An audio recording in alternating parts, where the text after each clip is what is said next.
Hello everybody. In this video we're going to take a look at proportion related word problems. So we're told Josh paid $18 for 12 Hershey bars and $24 for 9 bags of M&Ms.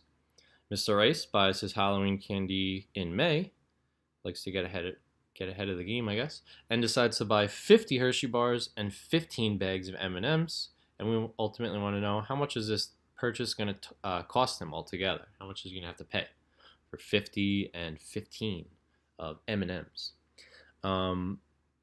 So there's two ways we could do this. First of all, this first sentence, you might be saying to yourself, all right, why were we told this if we just care about what Mr. Rice is buying?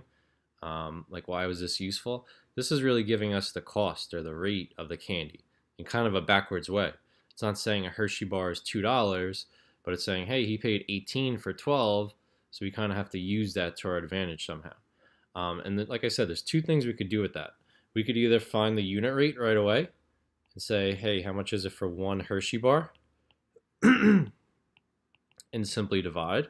So we would divide 18 by 12 to figure out how much one Hershey bar is and how much one bag of M&Ms is. Or we could set up a proportion. We can say, all right, if Josh paid $18 for 12, I'm just going to write each, 12 Hershey bars, and Mr. Rice is buying, losing the number here, 50 Hershey bars. I want to figure out how much that's going to cost. I'm going to put X up top. And I'm going to do the same thing for M&Ms, and then I could just obviously add the two results together. So this was, I want to make sure, picking out the right numbers here, $24 for 9. I'm buying 15 of them. Say M for M&Ms. Okay, so notice with my proportions, everything's lined up. Money over candy, and so forth. And I'm using Josh's given rate to kind of help me find mine. This is the same as that first method, just more in a proportion, or written out more in a proportion type way rather than a unit rate application. So now we can cross multiply to solve this. I'm going to get 12x. Lose the units, money and h and all that stuff.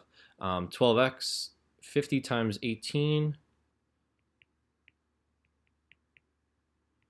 We're going to be looking at, that's 40, 900.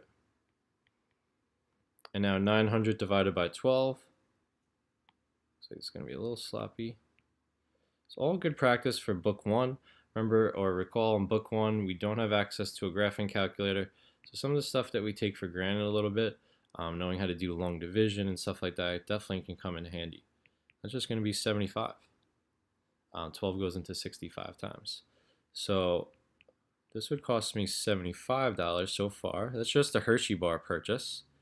Let's assume I did these two transactions separately or something like that. So $75 for the Hershey bar. It's not my grand total yet. For the M&Ms, we have to solve now. 9x, 24 times 15.